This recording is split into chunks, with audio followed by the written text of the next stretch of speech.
Hey, what's up? I'm Joel Madden, and this is Artist Friendly. On this episode, I'm talking to musician and lead singer of the platinum-selling band The Used, Bert McCracken. His new solo project, Robbie of the Used, is out now, and you can pre-order the 25th anniversary book from Alternative Press starting February 7th. Let's go.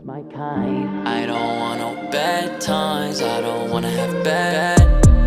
Thanks for coming. Dude, thanks for having me. Are you in LA full-time? No, I'm in Australia. Right, you still live in Australia. Yeah, still live in Sydney. Sydney. Yep. You like it? I love it. Yeah. Great place to raise kids. It really is. Yeah. It's kind of cool. One of my best friends lives in Sydney too. And he said, Sydney's for family, and he comes to LA to work. Yep.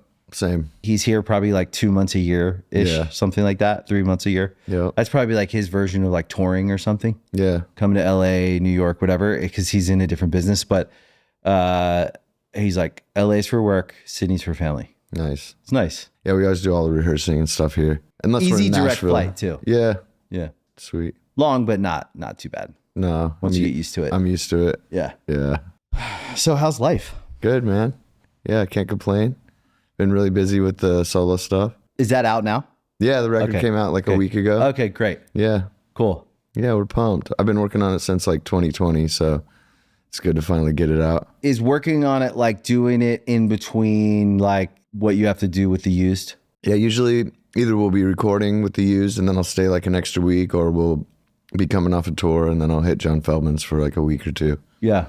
Yeah. And did you do the whole record with John? Yep. Cool. That's Yeah. cool. Yeah. Long relationship you guys have had. Hell yeah. Yeah, it's nice. Super long, like 25 years. Yeah. How long have you been married? 16. 16. Okay. Yep. 16's good. Yeah, man. Good job. Cruising. Yeah. Yeah, she's amazing. She has to be. Yeah, she's an amazing person, amazing mom. Full Australian. Bert, she's got to be amazing. Yeah. Because you're crazy. I know.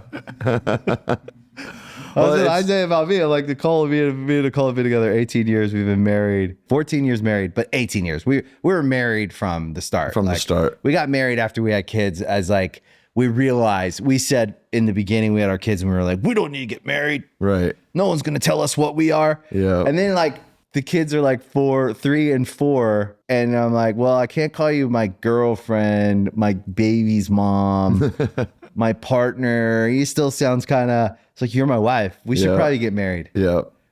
It's funny how that works. Yeah, we met in 2004.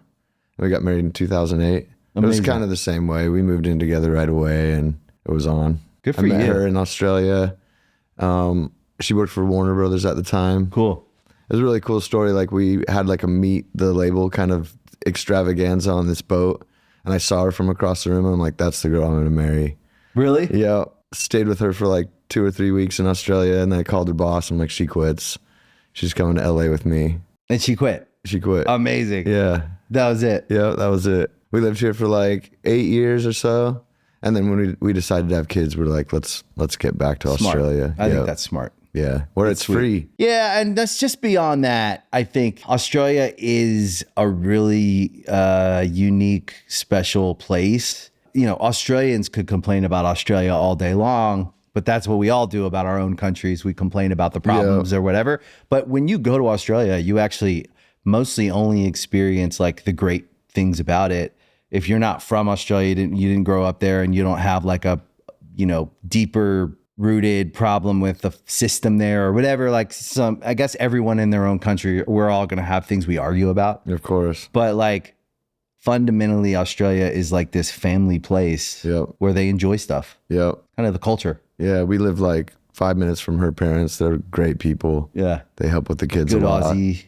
Aussies, grandparents. Yeah. Yeah. It's fun. Easygoing. Her dad's like Mr. Fix-It. So whenever we have anything go down, he's like on the move. And they love you.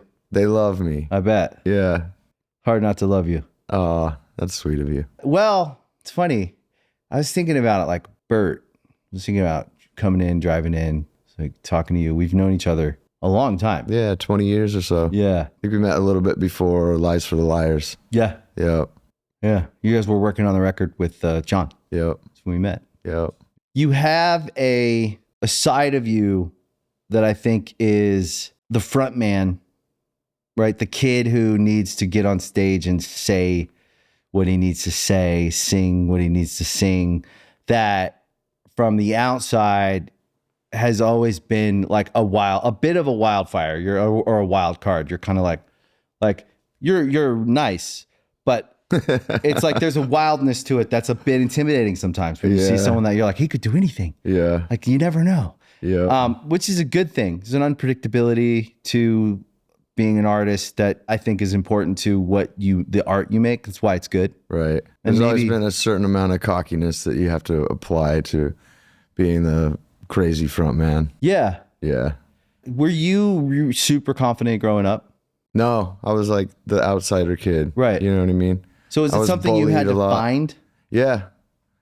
Since I was 8, I always knew that I was going to do this. I saw Michael Jackson performing on MTV and I was like, that's it. Michael. That's the one for me. Yeah. So ever since then, people like ask me nowadays, like, did you see yourself doing this when you were little? And it's like, fuck yeah, I did. Yeah. The whole time. Yeah. Yeah. So that kind of part of me, I think, developed like early on. I was in a hardcore band called Cobra Kai. Yeah. And Well, that's cool. we just thought we were the best. I thought I was the best. You are. I mean, you are. You're an I'm iconic. him. You're an iconic figure in music. Thank you. So the thing I wonder about is how does the shy, I suspected that you were probably shy or like the outsider kid Yeah.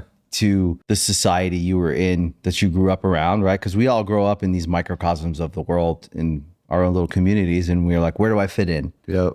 Like that's kind of the question that immediately starts. And then they start trying to fit you in places when you go to school. They're like, okay, you go with this group because you learn this way, or you do whatever, or they don't care, or whatever, or kids do it, or your parents do it. Everyone's, I think, mostly well-intentioned or just trying to get things to move. So I suspected you were probably creative, which most creatives were shy, Yep. but we have an outgoing streak in us because I think we all need to connect with people. Yeah. It's like the deep need.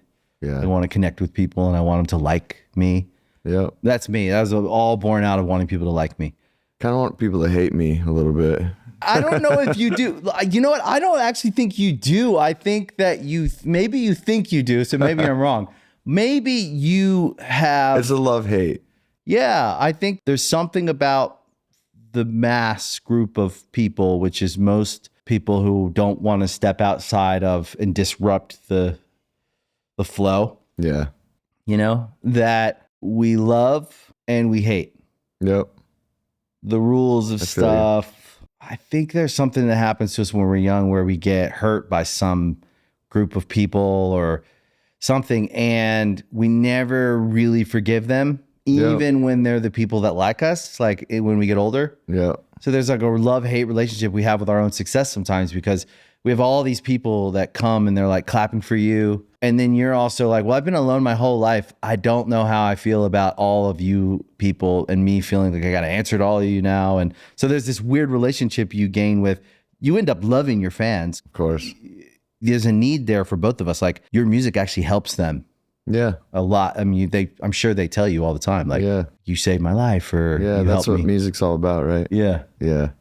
I think for me, it was growing up in the Mormon church. Right. And feeling betrayed by my childhood and my parents and the whole Right. Mormon situation. Like it was, So I had to lash out. right. Yep. Like it was, I was very, very conservative when I was growing up. I think Mormons have really chilled out. They're kind of more acceptive, and they've opened up they've opened up. They have to. right. I Or think, they die, Yep. goes away. No one's going to Yeah. stay. I think that religions will eventually mimic real, true life. Yeah. Yeah. I think so too. That's smart. That's a good observation. So your house was super conservative. Growing up, yeah. Yeah, mine was too. My mom threw away Nirvana incesticide like 4 different times. Yeah. Yeah. That's the record that taught me how to sing harmonies. Yeah, I would always say that I heard a lot of Kurt Cobain in your music. Well, And in thanks. your voice and in your delivery and stuff. Like I had a dream last night. I was hanging with Kurt, and he was on this big like Ferris wheel kind of carnival swing, and he's like, "Come up here," and I didn't dare like make the jump from the roof to the swing. Huh. That was my dream. It's crazy to think that he was so young when he still feels like an older guy to me, but Yeah. he's like half my age. You know what I mean? Did he look young or old in the dream? He looked young.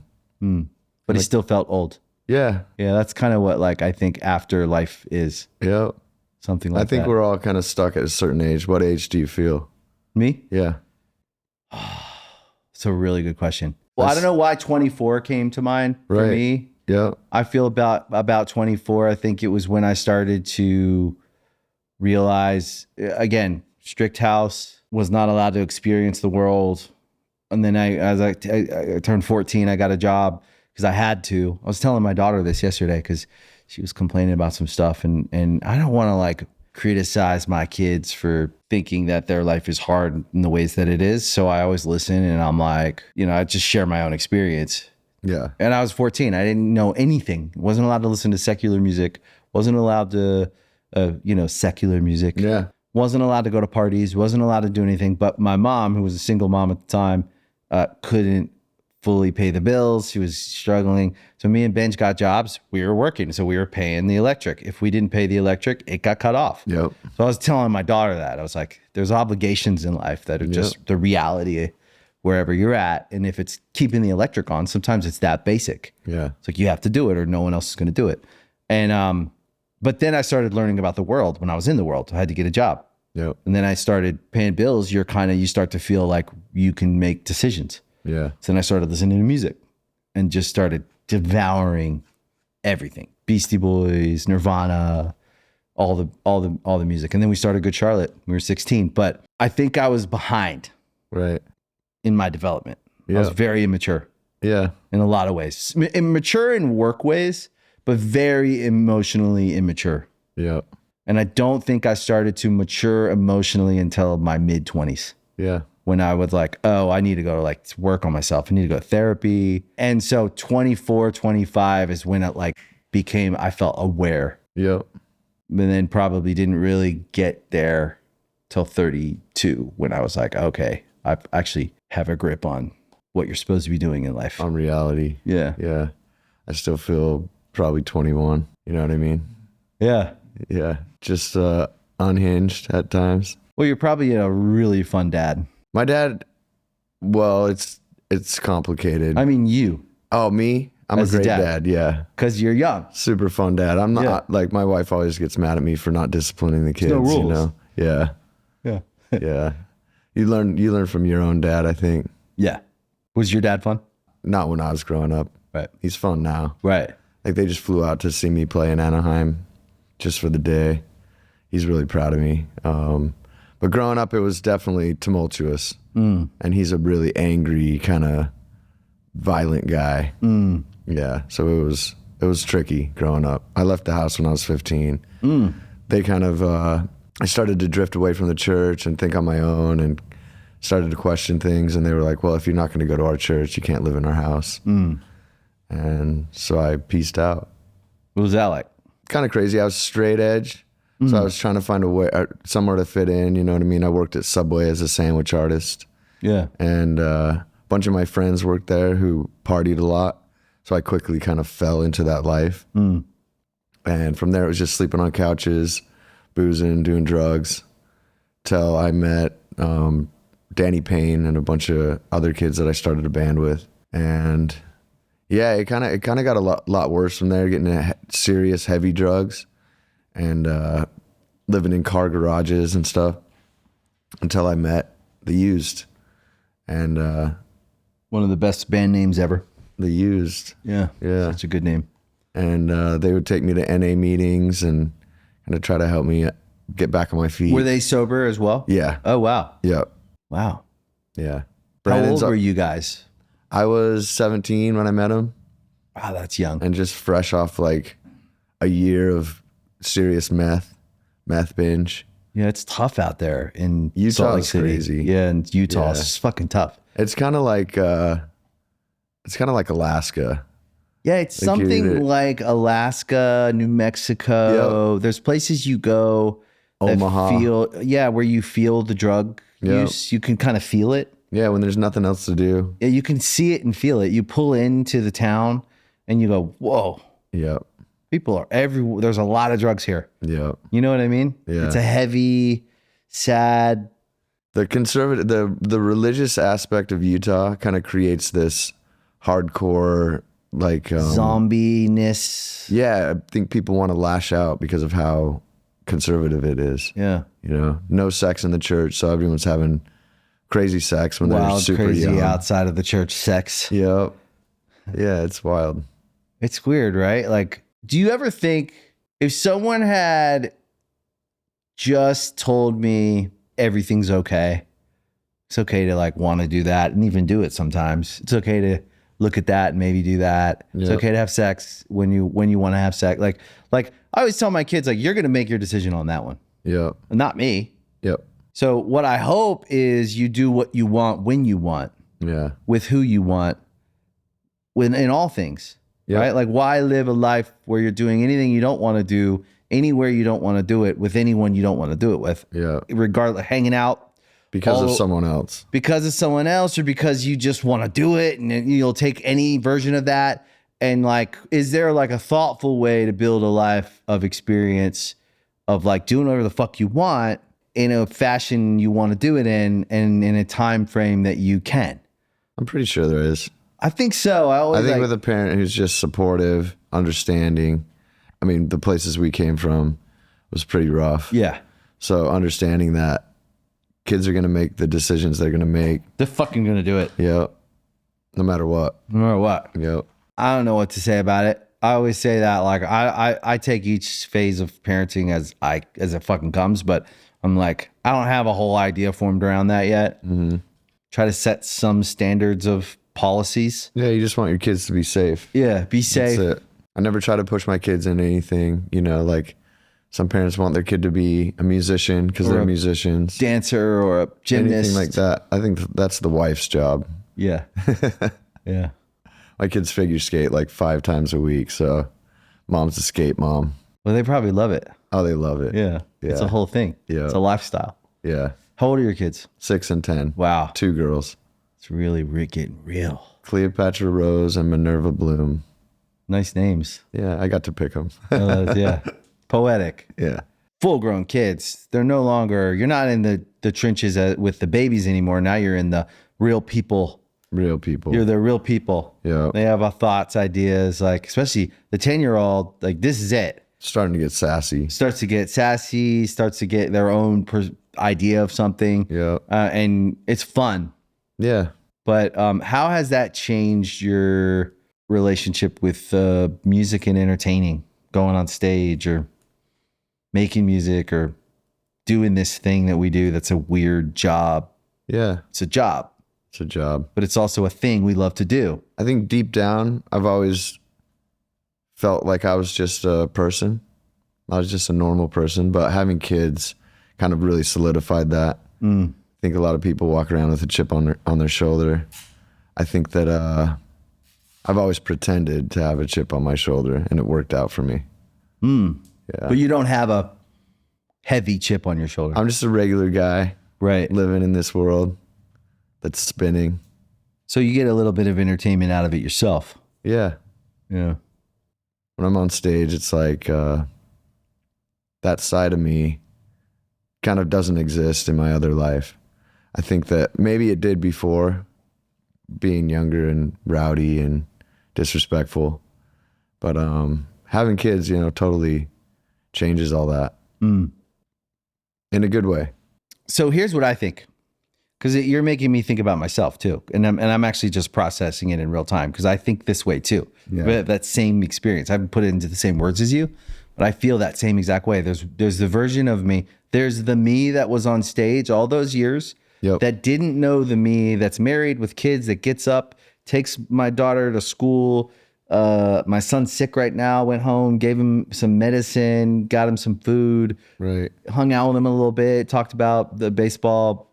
He likes baseball cards, and we were talking about the World Series, and hung out a little bit. And then I went into my office.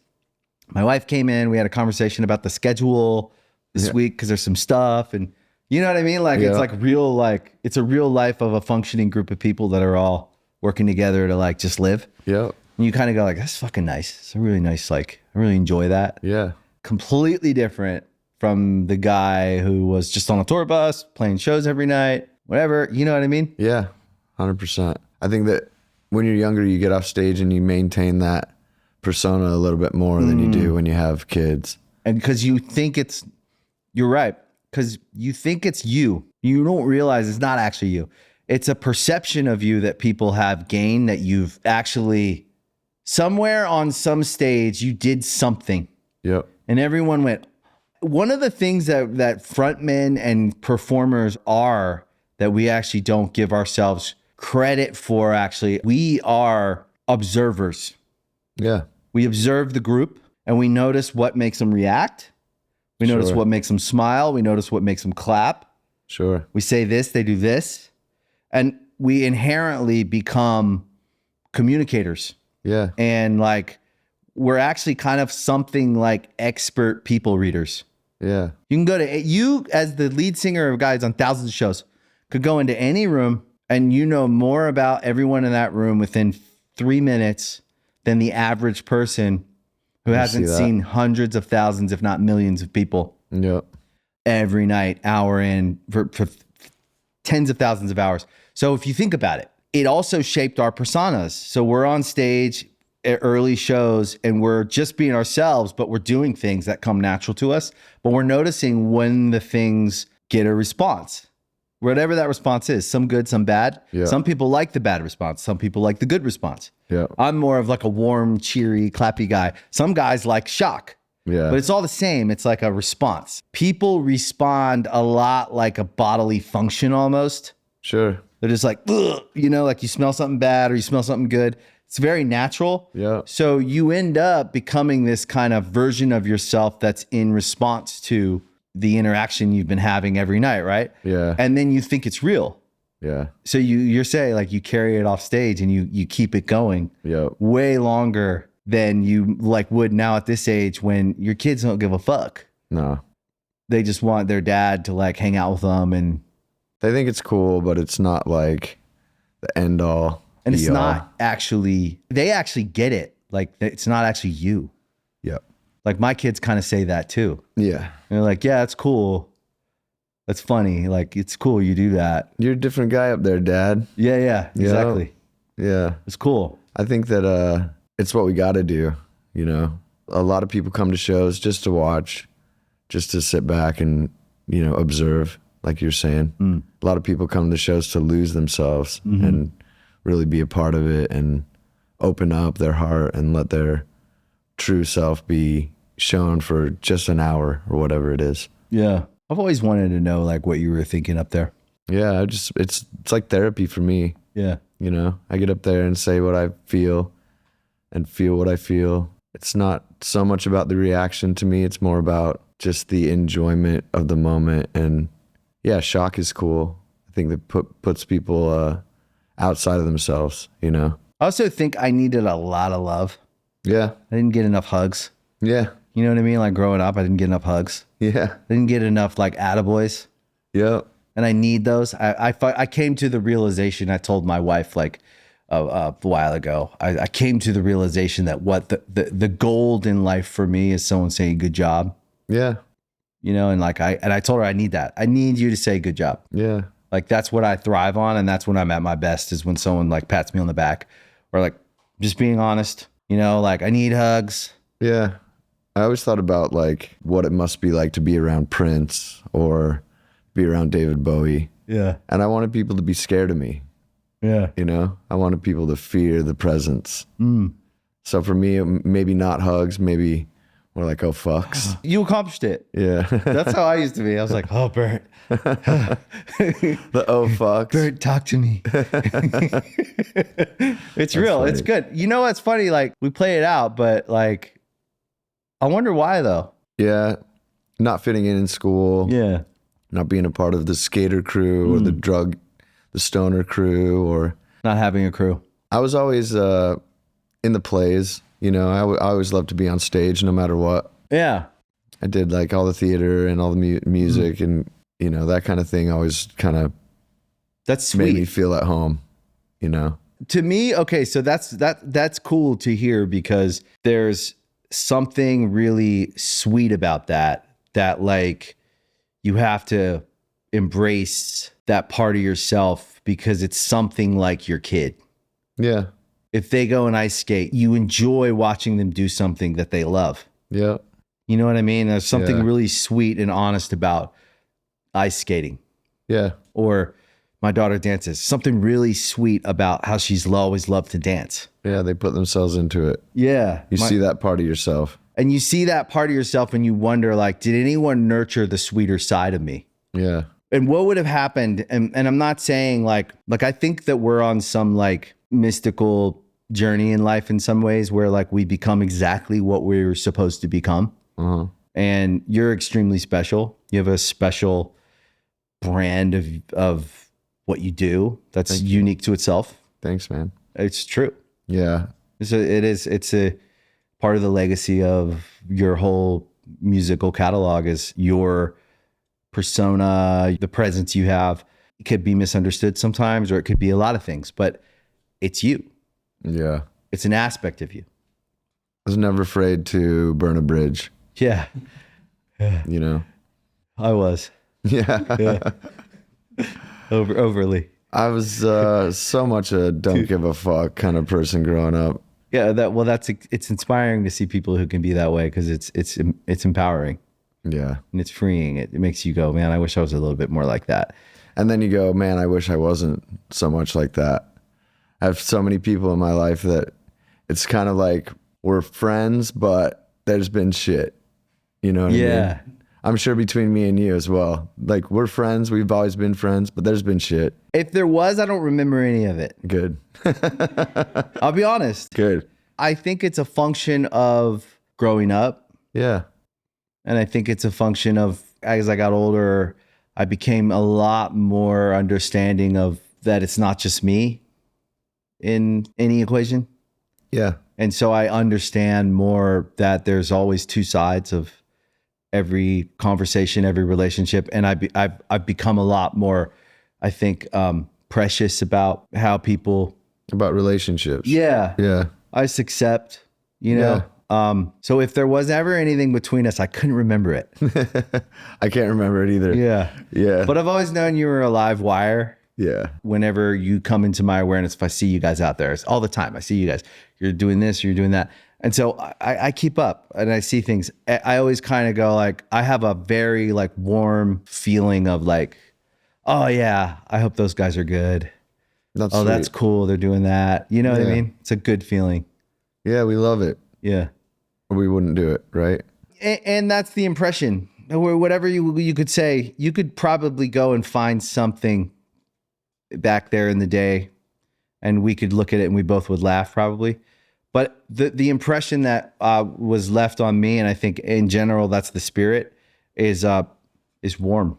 It's good. It's all good stuff. So that's nice. Yeah. That's not always the case.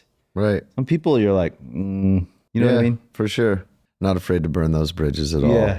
Yeah. Have you had to repair any bridges? I think they kind of repair on their own. The older you get, the more relaxed, I think more understanding people are of my kind of loose, unhinged self. But yeah, there's been a lot of bridges that it's like, okay, do I want to fix this relationship or do I want to just keep it out how it is? Yeah, let it lie. Yeah.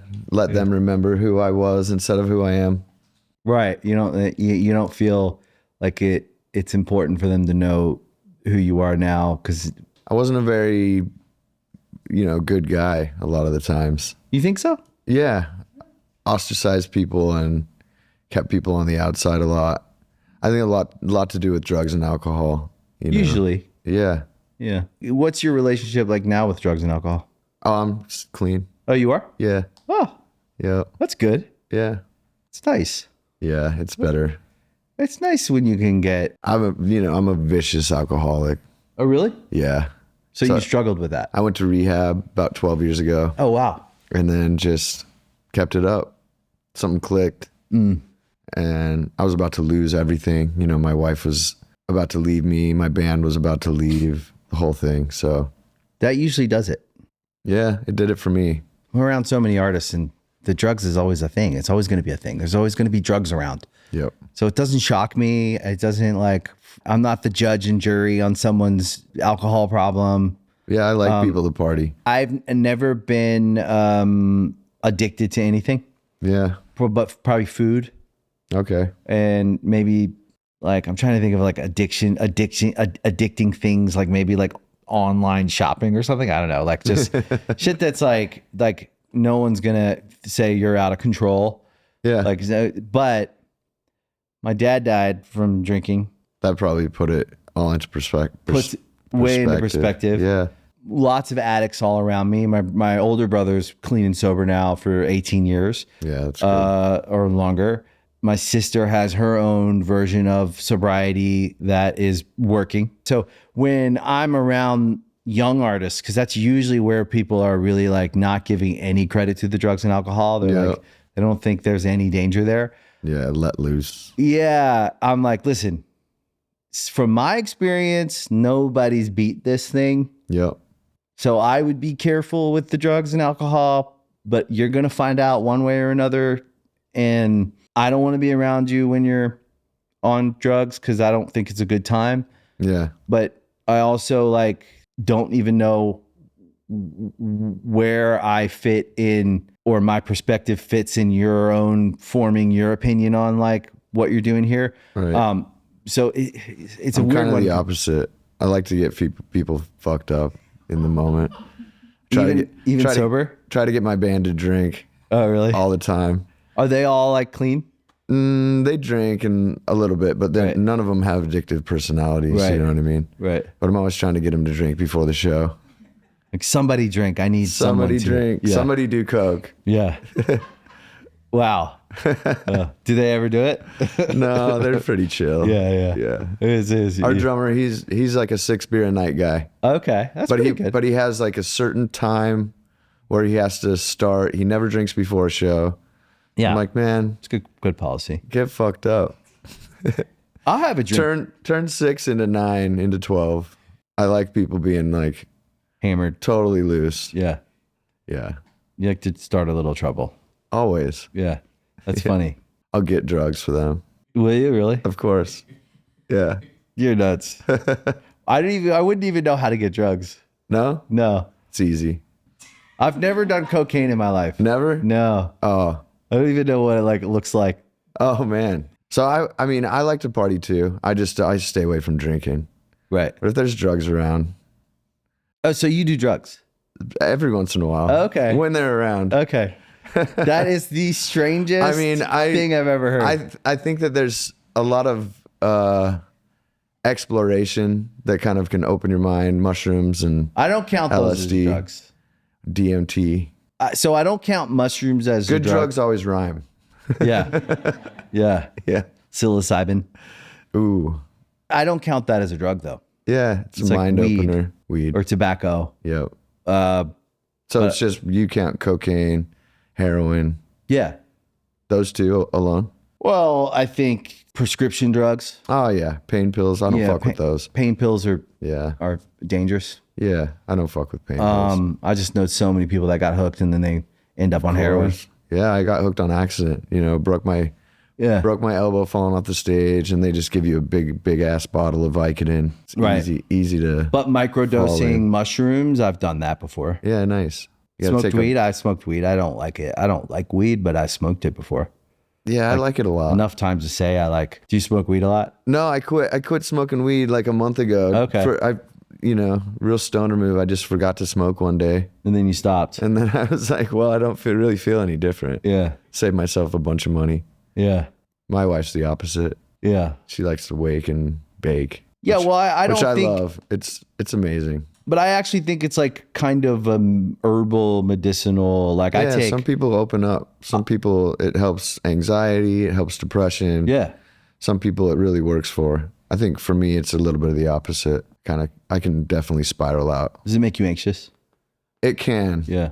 It depends on what's going on, what kind of headspace I'm in. You know what I mean? Yeah. If there's a bunch of shit going on in my life where I'll be anxious anyways, Right. it'll just take it to the next level. Right. So That's the thing I always have to remind myself about anxiety because I struggled with it when I was younger. yeah. Big time. And then I realized that that's what it was, which that's another thing. I think in my late 20s when I started working on myself was when I realized like, oh, you got an anxiety thing. You got PTSD. Yeah. You got all this shit from your childhood Yeah. that you've never even given any credit to. Yeah. And then when I got on the other side of all the work, and I still work on myself. I still go to therapy every week. I still look for personal growth things, ways to grow or whatever. One of the things I have to always remind myself is like, no, everybody is anxious a little bit about something at any given moment in their life. Of course. It could be work, it could be family, it could be, whatever it is. So you have to make room for some amount of anxiety in times, especially when you're doing a lot. Yeah. You're out there on the road, you're doing this, you're away from your family. You got to make room for anxiety to be there a little bit. Yeah, the pandemic wrecked me. Were you anxious? Stuck in Australia, super bad depression, super bad anxiety. Had to get serious help for it. Not playing shows is just, that's my outlet. That's my savior, being able to be on stage. And I just love touring. I love the bus. I love the camaraderie. Mm-hmm. I love, you have way more friends on tour than you do when you're at home. Yeah, it's a very social stuck on a job. bus with 12 other dudes. It's fun. Yeah, it is. Yeah. A lot of people kind of get over it the older they get, but I feel like I get way more into it the older I get. Yeah. Yeah. Yeah, I understand that. Yeah. Do you think the shows are better now? 100%. I think so too. Yeah, we give a fuck. Yeah. We run a whole set before we go out and play the set. Yeah, you're a better band. Yeah. Yeah. It's important to be tight. Yeah. To be on top of it. Well, there's like a quality to the work you do because you actually realize at this age, even though you're not old, you're mature enough to know like the level you do it at. Yeah. You don't actually throw that away. Yeah, I know I can sort of sing. So it's always about kind of trying to step it up. Yeah. Yeah. What would you say if you look across your career, right? Which is 2 decades. Yeah, 25 years. Right. So I was in bands before that, but it was never like anything serious. Still counts though. I was in a ska band. Yeah. Still counts. Skanking. And then a hardcore band. So I got kicked out of my ska band for screaming. And then I got kicked out of my hardcore band for smoking weed. Right. You're straight edge hardcore band. And it's, yep. Yeah. And still friends with all those dudes. It's amazing. But you were disloyal. Yeah. Yeah, because that's the always hardcore bands. Unhinged. Loyalty, respect. Yeah. But if you were a bodybuilder, the first day you walked into a gym would be the start of your bodybuilding career. Of course. So in my mind, first day you started in any band was the start of your music career. So let's say 3 decades, right? Yeah. Of work. If you look back across 3 decades of work, is there 1 or 2 things you could say that you're the most proud of? I think being able to keep the U's together for as long as it has been, that's definitely like... It's an accomplishment. Yeah. I feel like a lot of bands struggle with that. Even though we've had different players and this and that. Yeah. Our bass player, Jeffa, we've been together the whole time. So playing these solo shows has been crazy because it's the first time I've been on stage without Jeffa in, 25 years. Wow. And I think that being able to open up the way I do when I record music and when I write lyrics, I've never hidden anything. Yeah, you've never held back. Never. Right. It's more than my journal. It's so intimate. It's terrifying. Yeah. Yeah, that's I have to be honest, I don't know if I could say that. Yeah. I hold back. Yeah, I can't help it. It's like a big part of what I believe music is about. Yeah. And everyone has problems. Like you said, everyone has anxieties and everyone will experience sorrow. Everyone will experience heartache. Loss. And if I can open up that side of myself, I think that people can always relate. I group all those things into the inevitable pain of life. The inescapable pain of life is that we will all share, regardless of where we're from, what we look like, how much money we have, whatever. The thing that we all have in common, it's not actually love. Yeah. Some people never, as sad as it is for me to say that, some people never we all experience different levels of love. We don't actually know if we're sharing the same thing when we say we share love. Sure. I don't know if that's true. Sure. Right? I know people that have said, I've never found a person. Yeah. Right? I know people like that. But everybody has someone that dies. But everybody has experienced the pain of life, the loss. The loss. Loss. Yeah. would be the one. The heartache. The heartache and the pain of loss is to me the number one connector of all of us. Yeah. And then there's some others, but Yeah. loss to me is the biggest. Yeah, I was able to tap into that really young. When we were making In Love and Death, there was a bunch of tragedy in my life. I lost the first girlfriend I ever had to opiates. Ooh. And was able to just put it in my music. You know, was able to really use that as a type of therapy, as a type of grieving. Mm-hmm. Yeah. That's why I think so many people like your music. It's interesting because, like, to hear you say you don't hold back, it makes me wonder, like, how much loss did you suffer before you were 25? Yeah. Amazing amounts. Right. Yeah. Amazing amounts of loss. Whether it's your puppy who you've been hanging with for years, or a girlfriend that you experienced like everything with, your first everything. Yeah.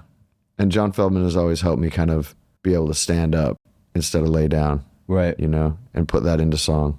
Yeah, you guys have a special creative relationship. Yeah, he's definitely an older brother to me. Yeah. He's a tricky character, that's for sure. He's a complicated guy. But he has an amazing work ethic. Yeah, he does. And I think for those of us who are on the inside, we can really see, like, he's the same as all of us. You know, he's an artist. He's an artist. He's had his artist journey. I love when people are talented enough to be the fuck you guy. Right. Yeah. Yeah. Like I hear stories about Prince, don't look me in the fucking eyes kind of guy. Yeah. And I'm like, that's pretty badass. I think that if you're talented enough, you deserve to be that kind of guy. Yeah, well, he was real. Yeah. Somewhere down the road with Prince, somebody hurt him bad enough. Yeah. That he was like, no one's ever going to fucking do that to me again. Yep. And he started making rules. Yep. And it wasn't about how big he was. It was 100% about his rules. Yeah. Well, sometimes it is about how big you are. Sometimes. Yeah. But that definitely kind of reinforces the rules. Yeah. It makes people like want to follow them if they want to be near you or whatever. But I do think that we all have to come up with our own set of policies that we believe in. Sure. And stick with it. And if people don't like it. Sure. Well, let's talk about the solo record. Yeah. How's it been? It's been amazing. Yeah, these little shows we're playing has been like so freeing and so kind of cathartic. I feel like I've never done anything outside the band, and just to have this little moment where the guys are cool with it as well. It was never like, what is he fucking doing? He's trying to branch out on his own. I made a record for fun. It's about desperate love. It's about seeing the positive side of things. Yeah, it came from a really dark place, which is nice because I'm able to kind of peek over the edge of, you know, I'm able to keep my head above the water a little bit. Was it during the depression and stuff that it kind of was born in that depression of like COVID and all that? Yeah. Right. So we come into the studio and it's like a little therapy session. How are we feeling today? What's the vibes? And then we just write it down. Making the record, was it a search for something, or was it a need to do something, or was it like, what have you gained? What have you found? What have you like, what's been the product of doing this? For me growing up, I was always super into pop music. Like I've mentioned, Mariah Carey, Janet Jackson. Love Mariah Carey. She's my first crush. Nice. So I'm always the one trying to fight to put the pop records on the used stuff. Right. And the guys want to keep it heavy. Yeah. They want to keep it nasty. I like the pop records. Yeah, me too. Yeah. So I just decided to do one on my own. And yeah, it feels like something was born that kind of connects me to the personal side of my life. Even though I'm open as an open book with the used, this can be even more like mine. You know what I mean? Yeah. I was wondering, like, you're an open book with the pain. Yeah. But are you an open book with the joy? Yeah. And then this kind of says that. It's like, yeah, a lot of these songs are just about the hope for happiness. Yeah. And joy. Right. Yeah. Are you happy? That's a tricky question. Yeah, it is. I have moments of happiness in the day. Isn't that weird that that's such a tough question for us? Yeah. Are you happy? It's funny. We react the same way. I am happy. I'm happy as a dad. Yes, that's the thing, is the question I keep coming back to, if I'm being really honest, is do you love yourself? Yeah. I love my fucking kids. Yeah. I love my wife. Yeah. I love my dogs. Yep. I love my brothers. I love the people I work with. Yeah. Do you love yourself? Fuck no. That is so that's the question that I always ask, because I know that's what I mean when I say, am I happy? Because if you came to my house and you were with us and we were all having pizza and we were all talking, and you'd be like, are you happy? I'm like, yeah, I'm fucking happy. Exactly. Because I'm happiest when I'm with people that I fucking love. Yeah.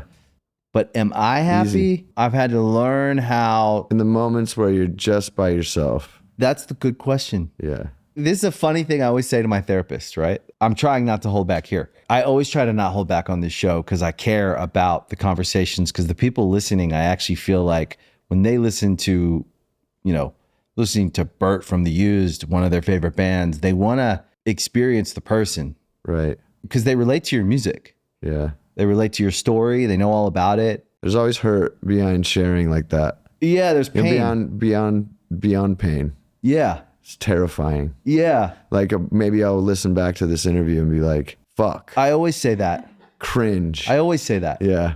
Every day I do this. I always say that. Well, you got a good thing going, man. You got a really awesome podcast. Thank you. Yeah. I care about the people that come here, because the only people that are allowed to come here are the ones that want to. Yeah. It's interesting because the show is special, but at the end of the day, like, it's only special because the people that come here are special. Yeah. And I try. I'm just a normal person. There's nothing special. You're very special. You're a very special, compelling, interesting guy with a lot to offer the world. Right. And you've been giving the world art for many years. It's them, They've made it special. Yeah. They've made it important. On my side, it's just like a sob story. Yeah, it's Kind of a good, bit though. of a Pretty good. Thanks. It's not bullshit. It's not bad. It's like you go to a restaurant and you eat the food. If it's not good, you're not going back. True. So you're just not going to. Yeah. I don't struggle with like a deep, dark hate for myself. Right. But I do struggle with a deep, dark hate for myself. Yeah, it's like I say this to my therapist when he's like, how you doing? And I'm like, well, I don't want to kill myself. That's true, yeah. Well, that's as good as we can get, right? Right? So it's funny. I'm barely swimming. It's funny because I haven't drowned yet. Yeah, it's like, well, I'm doing pretty good. I don't want to kill myself. Yeah. That's sad to say it, because the truth of the matter is that at some point in my life, I didn't feel like I didn't feel like I was special. I didn't feel like I was lovable. I didn't feel like I was worth anything. Yeah. And I had to discover. So do I think I'm special? I think I am special. I think I have aspects of me that make me me. Yeah. And I think that what I discovered in life was to be myself is the actual journey. Is right. What does it mean to be me? Yeah. However exciting or not exciting that is. Is it okay to not be exciting? Is it okay to be a boring guy? Never. Is it okay to be like into the dumb little things I'm into? Never. Right. Special is a tough word, but I'm powerful. Yeah, you are. Commanding. Yes. I believe that people need to listen to me. Yeah. Some people will call that special, though. It's a funny word, though, because people would make fun of me for saying the word special. Right. Right. But I like special shit. Humans are all special in their own way. Yeah. Right. Everyone has their thing. There's a lot of words for it. Unique, special, different. But I think the solo record is an exercise in kind of this like exploration of like, who am I now? And what do I want to show people this side of me? Yeah. It's a bold move to show people that side of you. Yeah. Like I said, I think a lot of people have the same experiences that I do. Yeah. Deep, dark pain that they maybe want to hide from, but they don't have to. Yeah. Yeah. There is some way we can integrate. Yeah. So I think it's something like, I do think it's something like learning to love yourself, even all of the like pain and the wounds and the injuries. If you were 5 and someone came along with a baseball bat and broke your leg in half, and no one told you that's what happened, you only have the memory of it. You don't know why. And then your leg healed funny because you never went and got a surgery on it, and you walk with a limp for the rest of your life, and you have to learn how to embrace this injury you had that you couldn't control. Yeah. That you don't understand why it happened. Or And then just be pissed about it for your entire life. or you can be pissed about Yeah. it, and likely you are for a long time. Sometimes that makes the person, right? It does. Some people it's, live in this dark shadow, and maybe that's okay. well, or they represent something that we all have. Right. And we are afraid to express it. They represent being pissed. Yep. They represent being misunderstood. And we all feel that way, but we can't express it because it's not okay to disrupt the group by saying, I'm pissed off. I think it is. That's why you're the character you are is part of the person who you really are. It's abusive at times. It can be. Some people just can't handle it. Yeah. Well, you can. I try to. So I think I pretend to. I know I'm not, but I pretend I am. Yeah. That's how I live. That's all. That's I why know I I'm think not, you're pretty great. but I pretend I am. Yeah. Yeah. I think that's why you're great. I'm just Bert. The family does a lot for us, though. 100%. You feel love. You feel acceptance. You feel it's true love when you have a kid. They just look up to you. They love you no matter what. Yeah. Well, until they become teenagers, probably. Yeah. I'm waiting. My Yeah. girl's already Yaz Queen and Slay. Yeah. And like, Dad, you don't know anything. You dropped out of school. Yeah. Yeah, that's forever. Yeah. As soon as they realize that, Yeah. like my daughter, she runs the show. She still loves me, Yeah. even when she doesn't, 100%. when she's mad at me. Yeah. It's like such a healing relationship to have. That's awesome. It's great. You don't have to be anybody at home. Exactly. In the world, I feel like we always have to be somebody. Well, yeah, it's important when you're a front man. You got to go out there and be a guy. Yeah. You got to be the guy. Even if you don't feel like you are. Yeah. Yeah. I We're- pretend like I am. We're similar Yeah. in a lot of ways. It's awesome. Yeah. Thanks for coming. Dude, thanks for having me. Dude, this was great. Congrats on the used, man. Thanks. That's a huge accomplishment. Yeah. I mean, you were saying like, and I agree with this, like the live show is better than it's ever been. I feel the same way about Good Charlotte. We're just Yeah. better, Yeah. You care more when more you get older. thoughtful. We Yeah. take the time to get it right. Like you said, after playing for millions of people, you kind of understand that this is bigger than me. Yeah. This is like you said, this is a special thing. The use is special. Yeah. And you have different generations of fans. Like you've got young people that are coming to experience a used show because they haven't been to a wild show yet. Yeah. It's just not, We have doesn't babies live. at our show. Right. It doesn't live. I get to say fuck you to babies. Right. And the It's babies are like, yeah. insane. Yeah. Parents holding up their baby just to get a fuck you. Yeah. That's pretty funny. I've been lucky like that. Yeah. I think people understand that on stage I'm a different person. Yeah. Fuck you can mean a lot of things though. It can mean I love you too. It does. You know? Fuck you, man. Yeah. Fuck you. Bert, thanks, man. Awesome. Thanks for being here. Yeah, It's thank awesome. you. Right on. I hope you enjoyed today's episode of Artist Friendly. If you really liked it, you can follow, like, subscribe to the show anywhere you listen to podcasts, Spotify, Apple, Amazon. We appreciate your support, and we'll see you next time. Bad times, I don't wanna